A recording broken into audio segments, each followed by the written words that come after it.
రాష్ట్రంలో మహిళలకు 26,000 కోట్ల రూపాయల వడ్డీ లేని రుణాలను ఇచ్చామని అన్నారు మంత్రి సీతక్క. రైతులంతా బ్యాంకులను ఉపయోగించుకోవాలని చెప్పారు. ములుగులో పర్యటించిన మంత్రి గ్రంథాలయాన్ని ప్రారంభించారు. ఆ తర్వాత పలువురికి రేషన్ కార్డులు పంపిణీ చేశారు. జ్ఞానాన్ని పెంపొందించేవి గ్రంథాలయాలన్నారు. నిరుద్యోగ యువత గ్రంథాలయాలను ఉపయోగించుకొని ఉద్యోగాలు సాధించాలని చెప్పారు. వ్యవసాయానికి ప్రతి ఇంటికి ఫ్రీ కరెంట్ ఇస్తున్న ఘనత కాంగ్రెస్ ప్రభుత్వానిదేనని అన్నారు సీతక్క.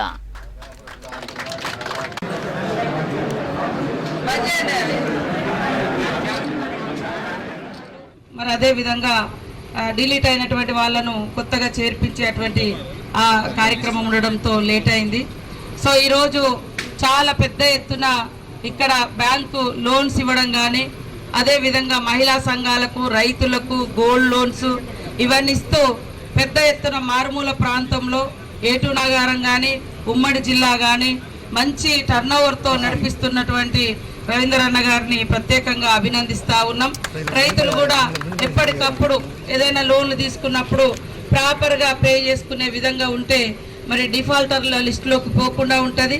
అదేవిధంగా బ్యాంక్ యొక్క ట్రాన్సాక్షన్స్ కూడా కరెక్ట్గా నడవడానికి అవకాశం ఉంటుంది.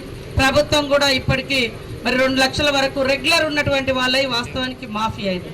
కొంత మనోళ్ళకి ఏంటంటే అందరిది కాలేదు అనేది, అంటే దాంట్లో మన ప్రభుత్వం వచ్చినప్పుడు ఏం చెప్పిన అంటే మన మేనిఫెస్టోలో ఏముందంటే 2018 నుంచి 18 ఎన్నికల ముందు డిసెంబర్లో అప్పటి నుంచి పెండింగ్ ఉన్నటువంటి లోన్లన్నీ కూడా మనము పే చేయడం జరుగుతుంది, రుణమాఫీ చేయడం జరుగుతుంది.